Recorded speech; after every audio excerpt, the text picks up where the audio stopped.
It's showtime, folks. Absolute Cinema. Ladies and gentlemen, welcome back to a new B-Hawk Memes video. We're doing a 2-for-1 deal today, a 2-for-1 deal tonight. We're merging videos. Duncan Keith to the Hall of Fame and Blackhawks Devils pregame show. Thought we'd just kind of throw both of them together. Why not? Starting off with Duncan Keith, man. Blackhawks legend Duncan Keith. Good to see him get inducted into the Hall of Fame. Well deserved, man. Well deserved. One of many of the Blackhawks legends of the 2010s. Those teams are just absolutely stacked. And Dunks he was a defender back there, man. He was our number one defenseman for 15, 16 years. He manned the blue line. Duncan Keith walked so Cale Makar could run. Cale Makar would not exist without Duncan Keith, man. Like the way that guy played the game, his skating ability. He grew up a figure skater. You can kind of see it the way he played, that little jump in his step back there. Very, very unique skater, Duncan Keith. It almost like it was very graceful to watch, but like in a weird way. It's like he didn't really skate like the normal way you would normally associate like a defenseman, especially in the modern NHL. But it worked for him, man. He was great at the edges, great at the breakouts. Great at both ends of the puck, man. He was as good defensively as he was offensively. Won 2 Norris trophies for a reason, man. 2010, 2014, 2015 Conn Smythe winner. I would argue there was no run more impressive than Duncan Keith's 2015 Conn Smythe run. If you look at playoff performances from 2010's Blackhawks, I think 2015 Duncan Keith is probably number one. That could be a separate video topic, honestly. It's just like ranking 2010's Blackhawks playoff performances. I think Keith's 2015 run's got to be up there. 3 goals, 18 assists, 21 points in 23 games. Had the game-winning goal against Tampa, Game 6, that sealed the deal. Well, I guess Kane's goal sealed the deal, but Keith's was the game-winning goal in that game. He cleaned up his own rebound on Andrei Vasilevsky to seal that game. Of course, the celebration afterwards, just absolutely iconic.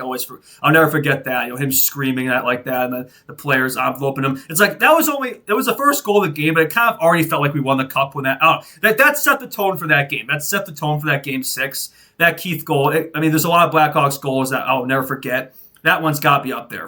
Definitely top 10, top 5 Blackhawks goals that I've ever witnessed. Just like the moment itself, that being the Blackhawks, first Cup of the United Center of that run. First Cup of the United Center since 1938. It's been like 80 years, something like that, 70, 80 years. So good to see the Cup, back at the United Center. Perfect way to kind of end that dynasty, too, to seal that dynasty through 3 Cups in 6 years, to win at home ice like that. Every time in Game 6, too. All 3 times are Game 6. And Dunk's Conn Smythe run, I think, was the most impressive. 2010 Taves was impressive. 2013 Kane was impressive. But 2015 Keith, it was a no-doubter. Like, you could argue 2010, Jonathan Taves won the Conn Smythe that year. You could argue Patrick Kane could have won it. 2013, Patrick Kane won the Conn Smythe. You could argue Corey Crawford or Brian Bickle could have won it. 2015, there was no debate. Like, Duncan Keith was easily the best player that year in the postseason. It wasn't even close. In fact, you could argue it was one of the more impressive Conn Smythe runs in recent memory. Not just the Blackhawks, not just the 3 Hawks Cups, but I think in the 2000s, the modern day game, I think there are a few playoff runs more impressive than Duncan Keith's 2015 Conn Smythe. You don't see defensemen win that trophy very often. It's very rare. Oftentimes it goes to the 4 with the most points or a goaltender win a hot run. Like, you don't see defensemen win the Conn Smythe very often, but Keith was so impressive that year. It was night and day. Like, that was his trophy. That was his award. And he was inducted to the Hall of Fame yesterday. Love to see it. Beautiful speech by Ducks. Beautiful speech. I love the way he talked about what it meant to be a Blackhawk, what it meant to wear that crest, what it meant to play with these guys like Seabrook and Sharp and Kane and Taves and Hossa, Chalmerson, all the legends on these teams, Crawford, and just what it meant to share the ice with those guys. You mentioned you don't make it in this game alone. It's always the people around you. And Keith was very he said a lot of nice things about Seabrook. Obviously, the two played over 1,000 games together. Most games played amongst a defensive pair, which I don't even know if I knew that. It was a reminder if I had forgotten. The Keith Seabrook D pair was something else, man. Those two were on and off the ice were something to watch, and Sharpie as well. That was the trio, man. It was Sharp, Keith, and Seabrook. Those 3 were inseparable. So love to see Seabrook there in attendance. Sharp was there as well. A bunch of those old Blackhawks are there. Bufflin was there. I think Crow was there too. Hossa, a lot of former Blackhawks legends were there. I'm sure Kane Taves would have been there too if they not been busy with they're still playing, so they're busy. But yeah, it's good to see a bunch of the old Blackhawks crowd there supporting Keith. Chelios was there too. I think Eddie O. So a lot of legends, a lot of respect for Keith. And I'm biased, of course, as a Blackhawks fan, but I thought his speech was the best. I thought Keith's speech was the best. It damn near brought me to tears, man. It brought Jumbo Joe to tears. Chara was pretty emotional too. A hell of a class, man. Thornton, Chara, Keith, Mogilny. That's quite a foursome right there. Pause. Keith clearly number one, though. Keith clearly the top of the class, right? Most people probably say Jumbo Joe, but Jumbo Joe he didn't win any cups, did he? No, he didn't win 3 cups like Keith did. Chara was pretty damn good, too. I would rate Keith ahead of Chara. I'm sure Bruins fans would disagree, but me personally, I would rate Keith ahead of Chara. Will Gilney was a different era, but yeah, I think Keith is a top player in that class. In my opinion, it's probably Thornton. But Keith, man, like you could argue there was no defenseman in the 2010s better than Keith. I mean, you could say Doughty, maybe. You could say maybe prime Erik Karlsson had something to say about that. For me, Duncan Keith was the premier defenseman of the 2010s. Multiple Norris trophies, many-time All-Star, was in the conversation every year, always led the team in ice time. You could play Duncan Keith for half a game, and we wouldn't show any signs of fatigue. The endurance of Duncan Keith was something else, man. He was just an absolute unit, an absolute boss. 1,256 games played, 106 goals, 540 assists, 646 points in the regular season, mostly at the Hawks. He did spend the 1 year at the Oilers. Who cares? The Oilers had exactly one sentence in his speech. They got one sentence. It was mostly about the Hawks, thankfully, which to be expected, man. He's a Blackhawks legend. No, he played 1 year at the Oilers. It's an afterthought. Postseason, though, is where Keith really showed up. 151 games played, 19 goals, 72 assists, 91 points.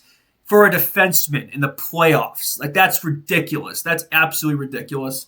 He was something in the postseason, man. So, no, it was an emotional moment. Keith is the second Blackhawk from that 2010s core to be inducted in the Hall of Fame. Marian Hossa has already been inducted, so he joins Haas in the Hall of Fame. And second consecutive Blackhawk to be inducted in the Hall. Last year we had Jeremy Roenick, so this year we have Keith. So good to see another Blackhawk in the Hall of Fame, man. Good to see. And Keith, there's going to be a lot more Blackhawks from that core inducted in the Hall of Fame. You know Kane Taves are going to be in there for sure. There are some other guys who could argue. Those are probably the only 2 guarantees. Seabrook's probably Hall of Very Good. Hall of Good, whatever you want to call it. He's not quite a Hall of Famer. Crawford as well, Hall of Good, not quite a Hall of Famer. Sharp, Hall of Good, not a Hall of Famer. Chalmerson, Hall of Good, not a Hall of Famer. But, Kane Taves, Keith Hossa, that's your big 4 right there. That's your core 4, not to speak Maple Leafs terms, but, that's a Stanley Cup winning core 4 right there. That's the thing, man. On most Stanley Cup winning teams, cores of that nature, Duncan Keith would be your best player. Those Blackhawks teams were so loaded, Keith was your 3rd best player. Duncan Keith, one of the top defensemen of the modern era, was that Blackhawks team's 3rd best player. You have Kane, Taves, Keith, Hossa. You can even argue Hossa. Nah, I think Keith's number 3, Hossa's 4, I think. But yeah, that's insane, man. It just shows you how deep those teams were. And there was a lot more where that came from. There was a lot more of the wings after that core 4, man. It wasn't like the Hawks relied on a couple pillar players in each position. Like they had 4 lines, 3 defensive pairs, and goalies they could rely on. So those teams did not have a weakness. They just didn't. There's a reason they won 3 cups in 6 years, and very easily could have won more. I mean, they had 2 conference final losses, 2009, 2014. We won't talk about 2014. Really, that one. That's the one that got away right there, 2014. And that core was that run ended probably sooner than that should have too. I still of the opinion that if Stan Bowman didn't fuck things up, they could have won. They could have gone another run and won another cup of that core. But that's a topic for another time. That's a video for another time. And hey, they do say everything happens for a reason, right? Maybe that had to happen, right? And now it took a long time to get back to relevancy, but we're starting to get back into relevancy as we speak. And I think we're building something right now that could resemble that 2010 score. It's going to be hard to winning multiple cups, and then it is very challenging. It's tough. You want to at least win 1 in the Bedard era. You get a generational player like Bedard. You want to at least win a cup. But I think we're building something, man, that really can rival it. I really do think that. It's going to be hard. It's especially in today's NHL where parity's higher than it's ever been and competition's higher than it's ever been. But I think it's possible. Again, I don't want to play the comparison game all the time. It's going to be hard to live up to that era, but I don't know, man. We're building something here, not just Bedard, but you got the Nazars, you got the Levshinovs, you got the Rinzels, you got the Knights. You got players in each position. There's so much more in the wings that we haven't even arrived yet. So we'll see, man. I think we have the GM, we have the coaching now. There's not really a ton of weaknesses if you look at the future of this Blackhawks squad. There really isn't. There's a ton of depth, and they got the star power too. So we'll see, man. We'll see. I think the Hawks Hall of Fame is going to look pretty nice in the future. I think there's a lot more where that came from. I think that's all I got to say about Keith.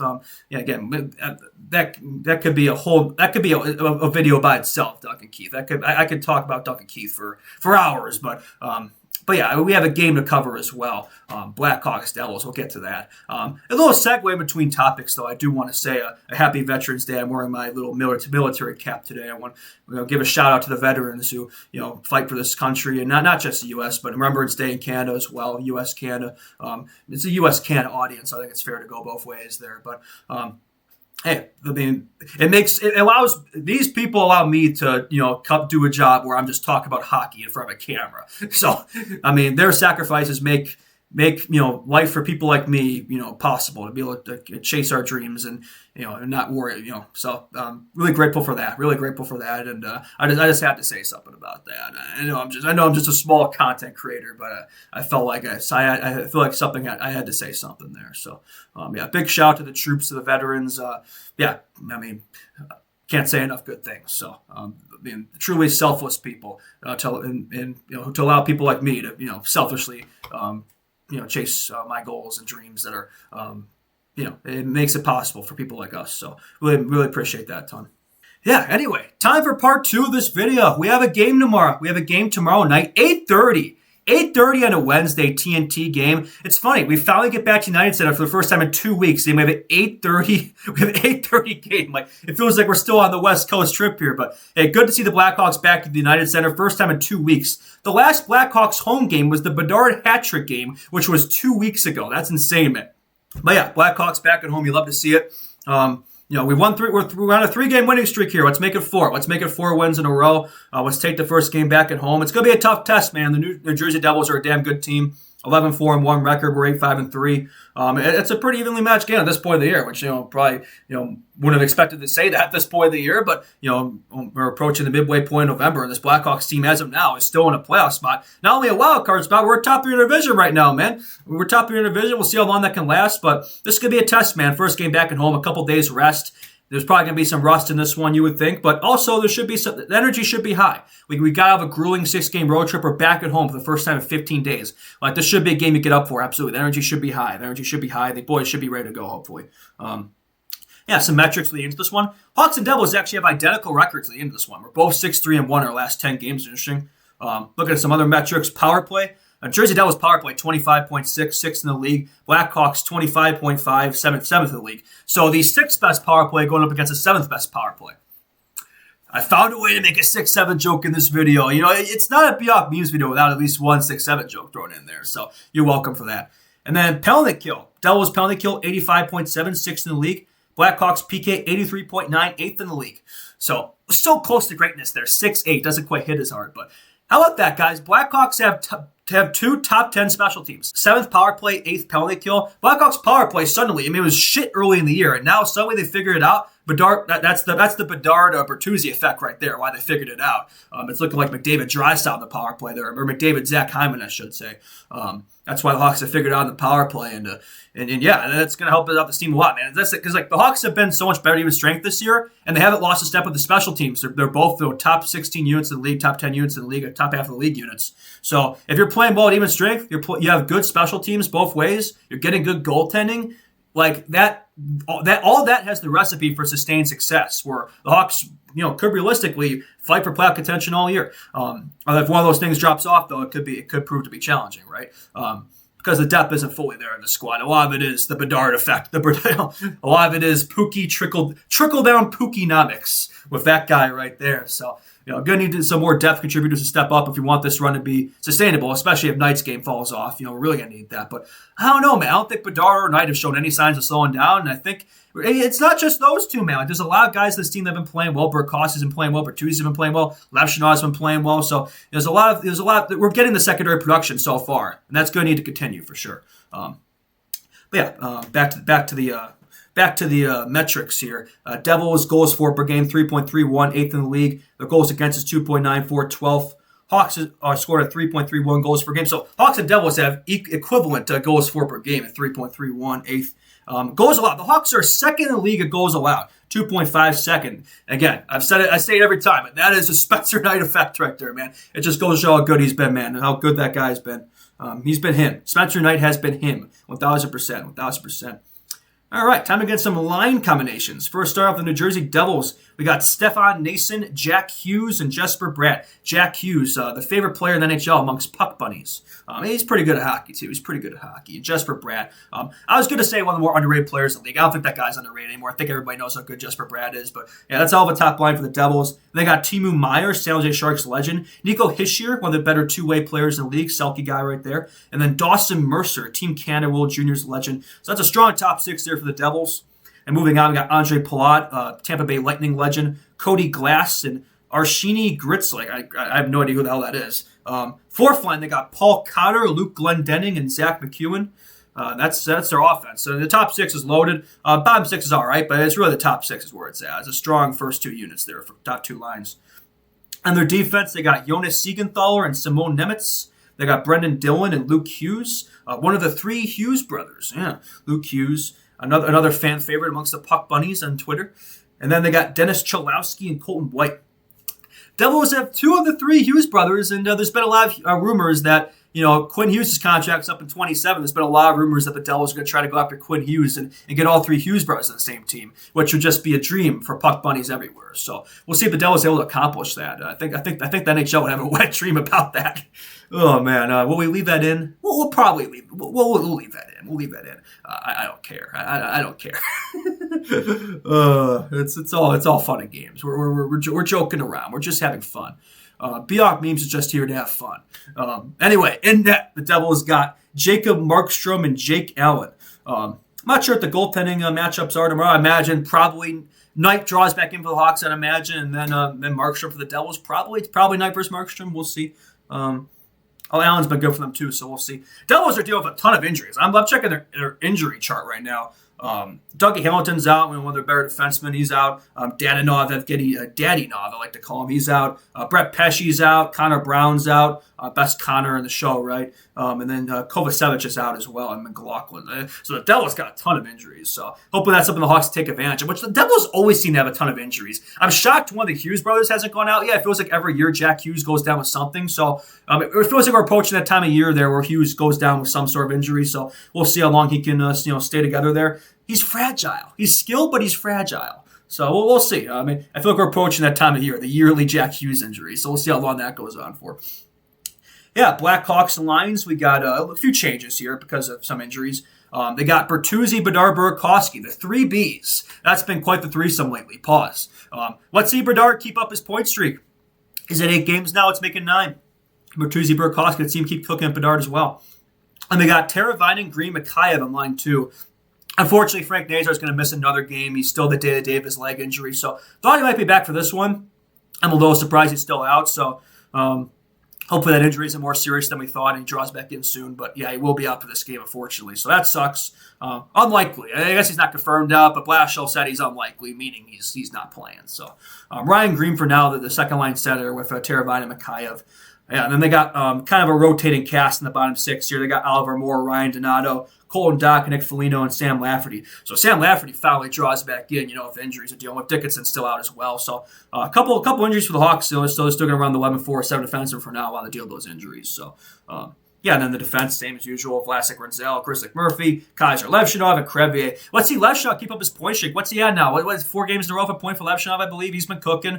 9 assists in 15 games and quietly asserting himself in the Calder conversation. So let's see Levshinov keep cooking. Yeah, love to see that. Love to see that. All right, I believe that leaves. I think we're close here. That leaves score predictions. Score predictions for this matchup. All right. Not going to lie, my gut says the Devils take this one. I just think the Hawks have a couple days of rest here. There's going to be some rust. First game back at home in like 15 days, 2 weeks. So the Devils are a damn good hockey team, and they're going to be a good test for the Hawks.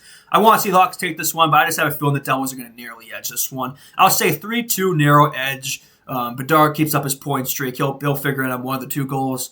But yeah, I think Devils nearly edge this one. It's gonna be. I will say the one thing though, they are dealing with some injuries. They're banged up squads. So maybe that's something the Hawks take advantage of here. I'm just thinking the Hawks though. They've had a couple days rest here. I imagine. I don't know if the legs are fully going to be there in this one. And first game back at home. I feel like they kind of got used to playing on the road, right? Like the first half of the road trip was rough, but the second half they came together. And so I feel like it's going to be just being used to being back in the United Center might be a bit of challenge at first, but maybe not. I could also see the Hawks just completely dominating this one as well. First game back home, rejuvenated, had a strong road trip, a strong finish. I could see them playing really well, but I have a feeling this might be a shaking off the rust game. I think they're going to be in it. The Hawks have been in every game this year. I think they're going to be in this one, but I'll say they're nearly edged by the Devils in this one, 3-2. That could go to overtime shootout. We'll see. They grab a point maybe.